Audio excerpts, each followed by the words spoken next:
Good morning, Mr. Chris. Good morning. Thank you for being on today. How are you doing this morning? I am fantastic. Thank you for having me. Yes. I'm excited to have you here today. With the whole changes, everything is on Zoom now. I actually had a funny story about it. I think it happened to me on one of my Zoom classes, which I will not share here. But can I give people a brief bio about yourself? Because I know that you are the founder and the principal at Chris Barnett Strategies. Can I give people a little background of how you got to where you are today? Yeah. So, when I finished college, I was just looking for any job. And I think I had a choice of being some paper pushing entry level advertising job or being a bank teller. Right. And I noticed that the bank teller job paid $5 a week less. Oh. So I did the math. I didn't take that one. Okay. I took the advertising job. And it was just as entry level and as sort of menial and trivial as a job could be. But that company ended up growing during the time I was there. I think when I joined, they were about 50 million in revenue. And over the time I was there about 10 years, it became a $4 billion company. Did an IPO. And it had a different name when I started, but it became Monster.com, the job website that everybody knows now is a public company. Wow. Yeah. Wow. And so I've got, when you grow from, 50 million to 4 billion, there's a lot of opportunity for young people to get promoted. Yes. So I eventually became a vice president and general manager of their largest division when I was probably only 29. Wow. Because I've been there in the beginning. So I just grew up with that, in my 20s with that amazing growth. So I just come to expect it. So when I'm talking to startups now, it's like, okay, let's get to 10 million, let's get to 20, let's go to 50. How do we get to 100? Because that's just the start from my perspective. Wow. That's, I like that. I like talking more in the morning. You know what I mean? The money is always good in the morning. That's right. That's awesome. What was your transition from going from an employee to becoming someone who is a founder of your own company? How did that work? How did you do that? How did you move from that? Sure. So when EyeVerify was acquired by Alipay, part of the Alibaba group. Yes. Like any acquisition, you have a period of several months of transition that you do to just like wrap things up with a bow and hand things off nicely. And then it's interesting because I had no plan to do this at all. There was no plan. There was no strategy. Yeah. My plan was to take time off. Okay. I wanted to get in better shape. I wanted to go to Pilates. I wanted to improve my golf game. Yeah. I wanted to travel with my kids. That was my plan. I had a 4-point plan not to work for, because I think I transitioned in February or March. And so I wanted to take time off until the fall, right? Okay. But what happened was LinkedIn happened. And when I posted on my LinkedIn, I'm taking time off and blah, blah, blah, I started to get these messages from people I knew or one step away in my network saying, hey, Barnett, if you're leaving your current gig, can we have coffee? Can we have lunch? Can you come out to San Francisco? Can we network? Can you do a brain dump? Can we get your advice? And at first I'm like, leave me alone. I'm going to be late. I'm going to be late for Pilates. Right. And so I'm running back to people like, gosh, thanks for being interested in learning everything I know, but I'm, planning to take some time off. And one person happened to be good friends with, but he said to me, well, we'll call it a consultancy and we'll pay you. And I thought, wait a minute, you're going to pay me to talk? I'm in. So I flew to California. We went to Blue Bottle Coffee. They asked me 1,000 questions, some of which I knew the answers to. Yeah. And they wrote me a check. And then when I went back to the airport going, this is great. So then I put on my LinkedIn, I have a consultancy now. I'm a consultant. This is what I'm doing. And another week later, I got another thing and another thing. And before long, I said to my wife, I might not have to get a real job. I can start my own company. Wow. Because look at this. So then I wanted to have a nice website and a business card and all of that. So I did those sort of professional things. Yes. But the funny thing is, I have been telling people for ages, you have to listen to the customers. You have to listen to the market. Market's telling me, hey, this is something that we want to get with you on. So I figured I better do practice what I've been preaching and listen to the market. Wow, that's awesome. Now, backtrack a little bit to EyeVerify, because when I came to UMKC in 2016, EyeVerify was the hot news of a UMKC professor that sold a company for over $100 million. Now, right. Backtrack to that, and then what are the key roles you played in that in that deal? Yeah, so obviously Dr. Reza is a good friend of mine, and I worked closely with him for my years at EyeVerify along with Toby Rush. Yes. So when I joined EyeVerify, it was Toby and Dr. Reza and maybe 3-4 other people, okay, in a tiny little office over in the KCK, right? Mm-hmm.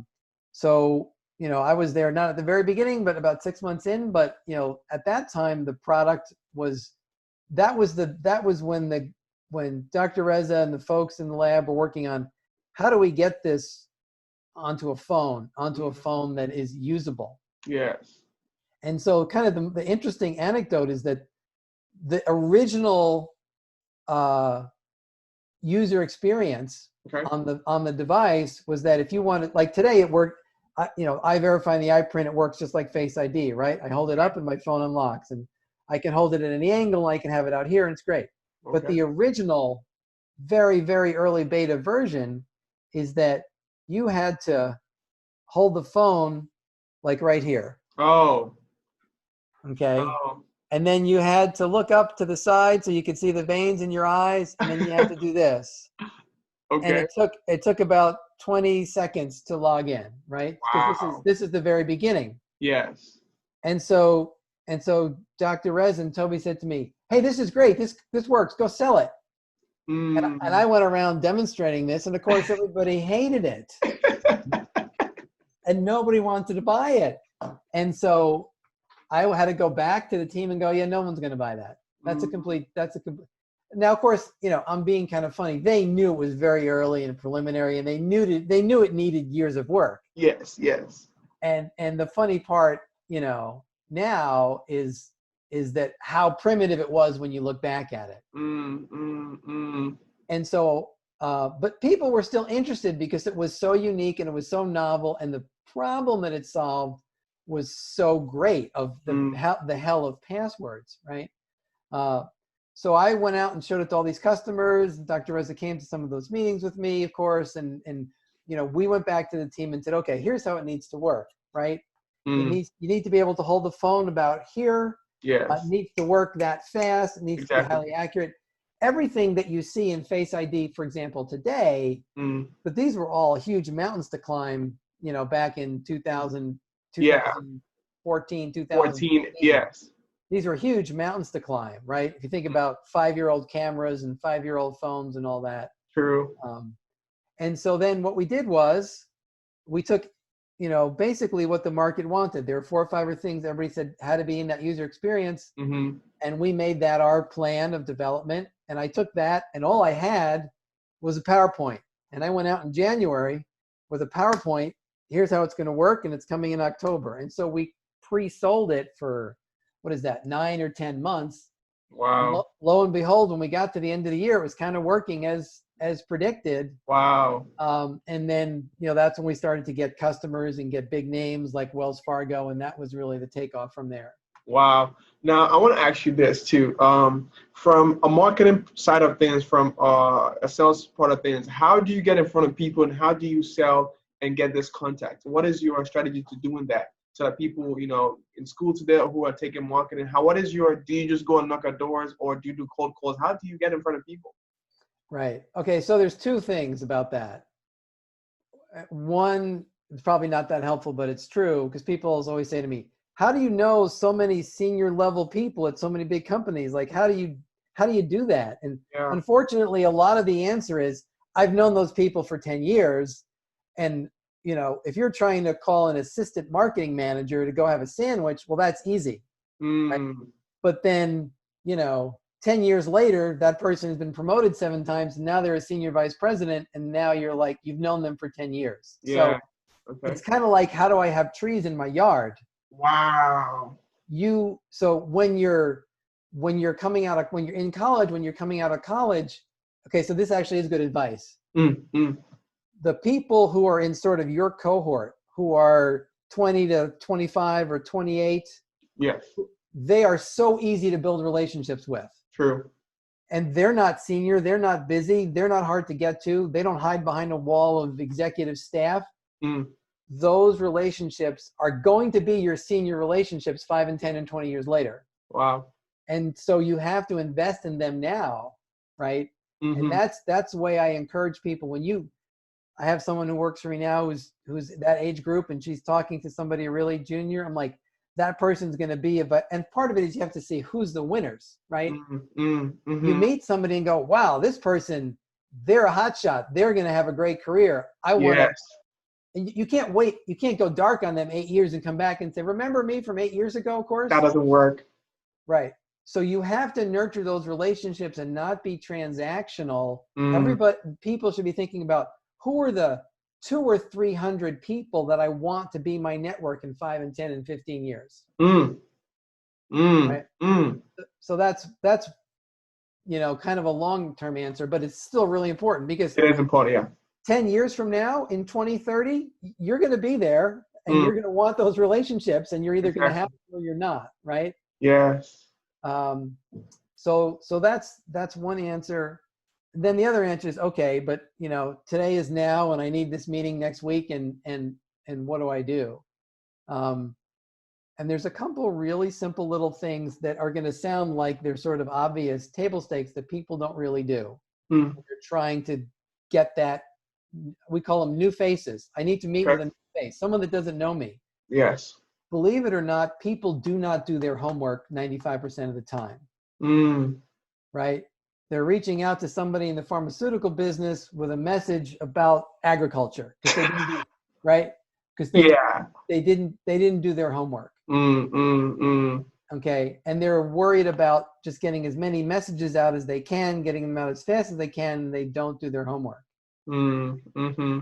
If you send a tailored message that is very specific to that person, yes, that shows that you've done your homework, and that explains what you have that's unique, right? If you say, would you like a cup of coffee? Well, nobody cares. Exactly. Right? But if you have a message that says, well, based on my research on your company and your role, I believe that you would be interested in the following topic and what I have that's unique about that topic. And then you say something that's both unique and believable, because it's hard to have both, right? If I'm trying to sell you a phone that magnetically levitates above the desk, well, that's unique, but it's not believable, right? So if you have a message that's unique and believable to the right person they're going to answer that message, even though they got 997 other messages. Okay. The other thing is, we talk about the commitment level of your call to action. Okay. Right. Do you and your family want to go to the Florida Keys with me for the weekend? Well, no. Right. Do you want to have dinner, right, on a Friday? Yes. Right. And I always tell people, if you're proposing a 59-minute in-person on Zoom sales call to somebody, you're asking for a huge commitment to somebody that's never met you. Yes. So, but you have to ask for a small commitment in an ice cold engagement. We have a 1-minute website on our 1-minute video on our website. I think you might want to look at this. Okay.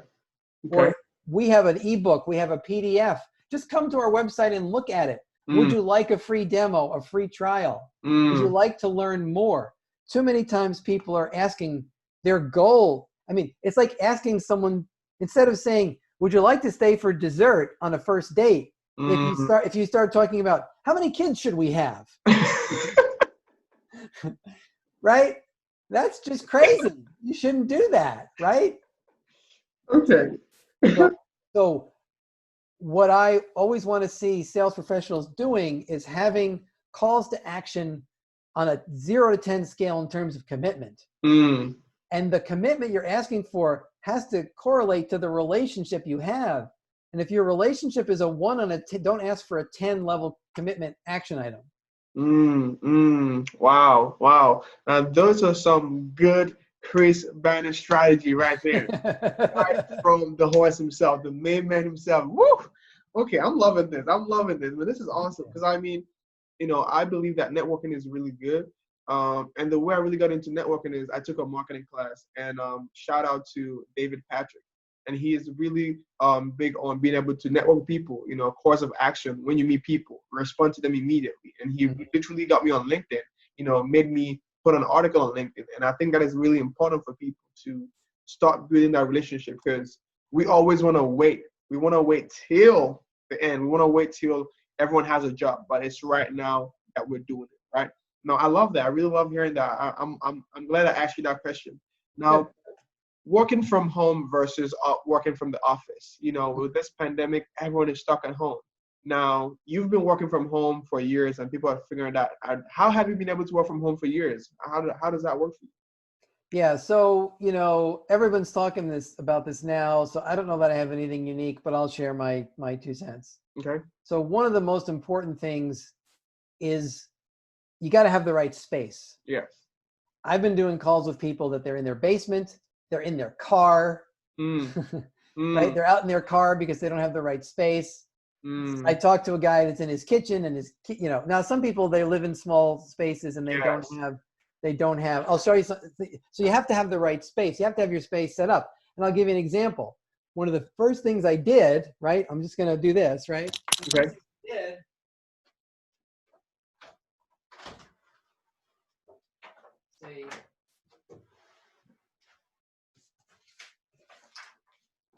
I have this sign, right? I put it on my door for my family, like, don't knock on the door, please don't come in, right? So I've got that, right? Or I've got this one, which you notice I even made a different color, and it says, that's cute. I like that. So kind of have fun with it, right? Yes. Wow, that's good. So you gotta have the right space. No, that's pretty awesome. I think it's important too because what about the Zoom background? Because sometimes people use Zoom background, and sometimes there's some backgrounds that I do not like. Honestly, there's some backgrounds that just like it's just off. It throws it off. What do you think about Zoom background? Do you think it's helpful, or do you think it's important for people to actually have a good environment to do their Zoom calls? I've been playing with the Zoom background since before it was cool. Yeah. Right? Oh, this is cool. Then you can even do like some wacky ones.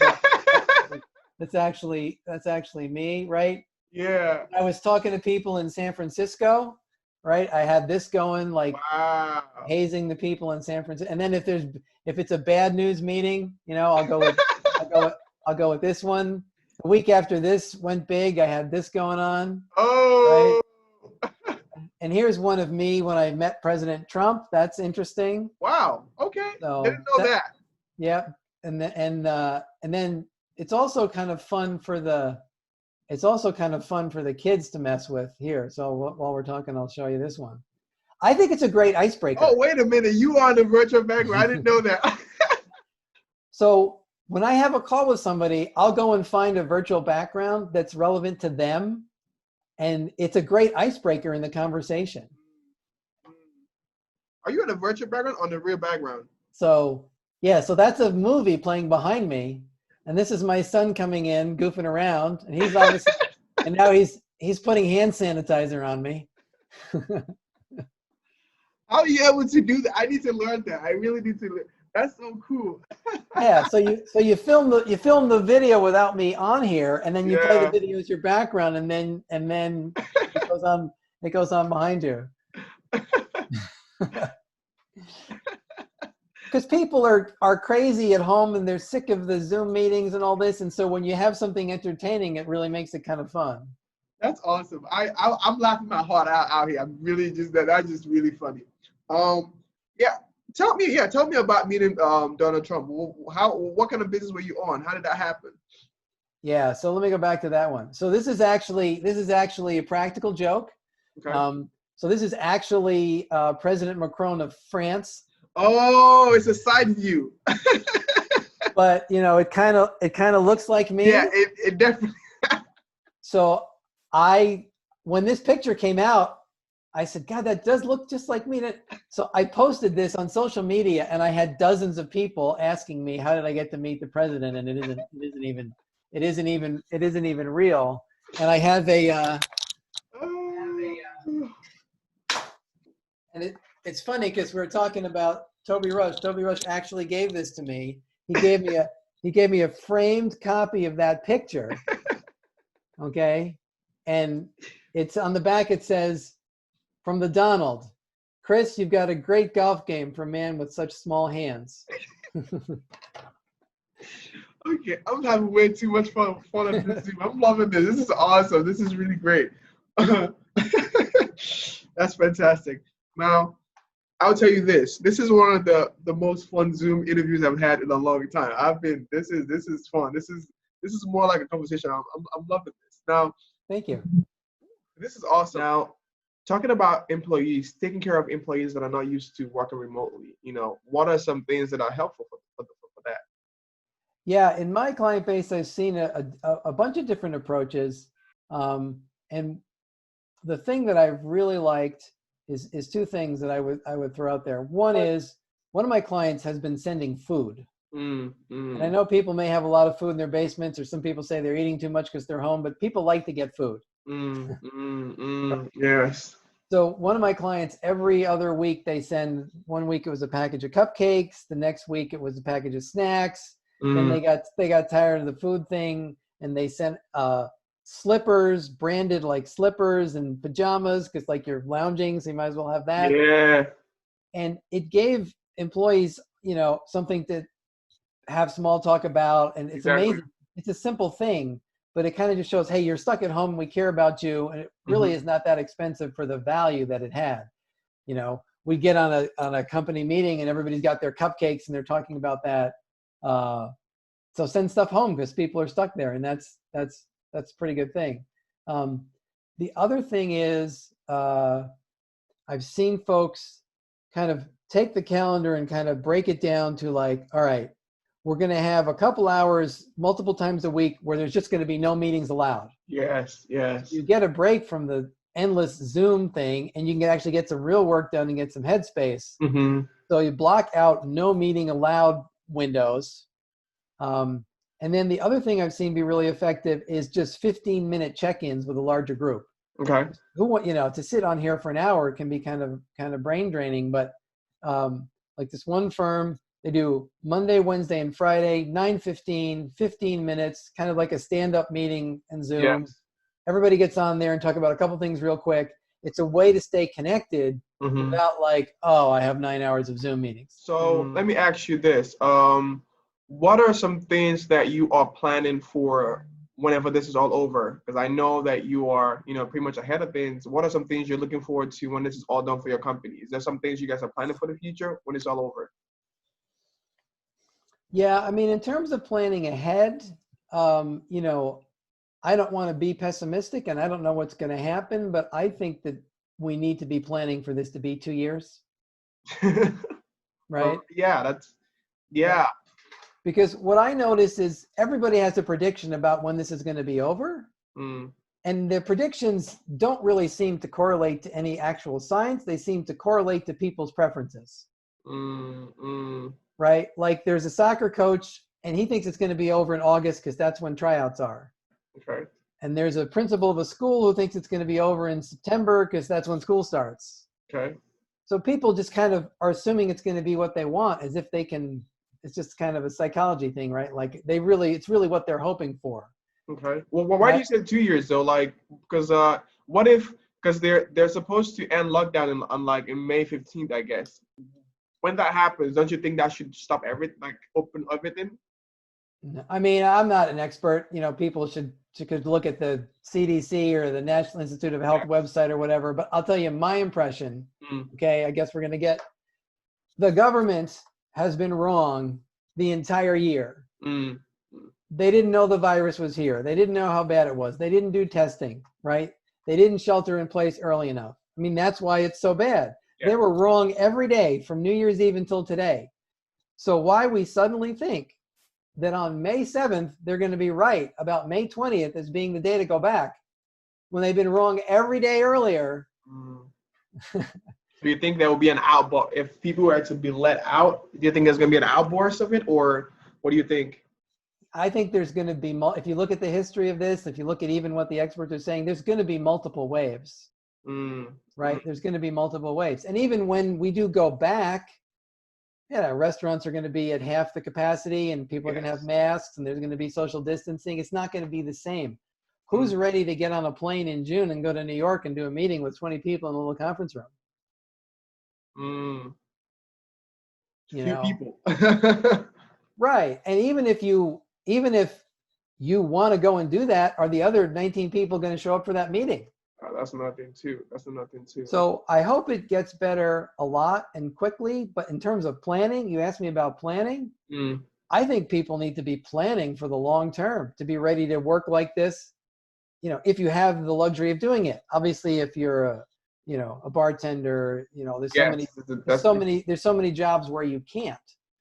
But if you can, looking at your watch and going, this is all over in 2 weeks, that is delusional.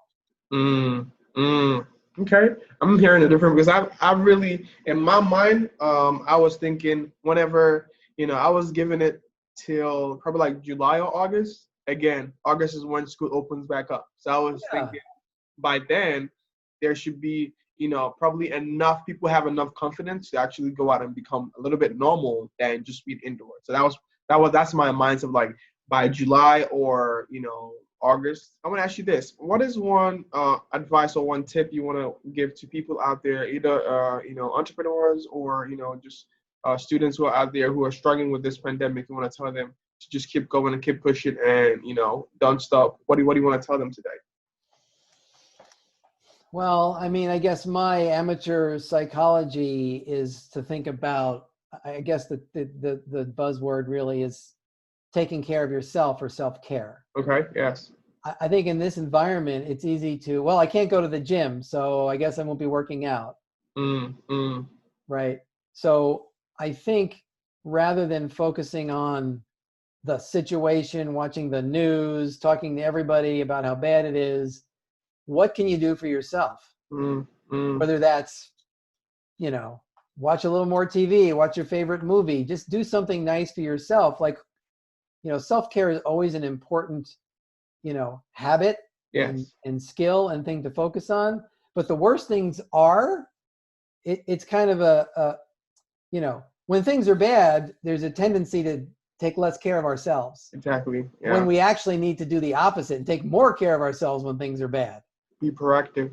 Yeah. Right. And people just forget about that. And so, if you stop for like a minute and make a list of, okay, what are the things I can do for me this weekend? I feel like me, from my own personal opinion, I feel like, people who are being proactive in the season, who are using the resources, who are reading books, people who are connecting with people, like using LinkedIn, connecting with other, their networks, will be more further ahead of people who are just chilling. People who are working on the back end would have an advantage when this is all over, because the people you see working are people who you're going to call and be like, okay, they were still working. That means they're serious. I think that's something that everyone should look into and be more proactive with the situation and not just sit back. Yeah, I totally agree. Awesome. Well, I just want to say thank you for coming on today, Mr. Chris. Thank you for giving us awesome tips. Thank you for making this show lively, because it was awesome. I had a lot of fun today. Is there a website or social media platform if people want to reach out to you?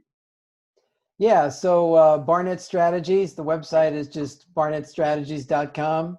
Or if you just Google Barnett Strategies, you'll find us on there. And I really appreciate you including me in this. It's been a lot of fun. I hope that our next get together is soon, and I hope we'll be at Crow's Coffee over by UMKC. Yes, I hope so too. I'm one of the things I hate worst about pandemic is I can't go over to Crow's and get a scone.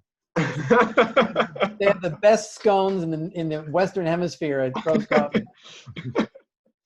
That's awesome. Yes, I hope when this is all over, we can be able to go outside and do more stuff, because I'm looking forward to it, because, I'm able to, even though a lot of people are not able to, get on virtual interviews like this, I'm still able to talk to people, professionals like yourself. So I'm hoping that when it's all over, we can all come together as normal human beings and have normal lives. So thank you again for coming on. Thank you for doing what you do. And, I hope to connect with you on the other side of things. And I just want to say, stay safe and stay healthy and keep pushing out there. All right. Thanks for taking the initiative to do this. I appreciate it. Have a great day. All right.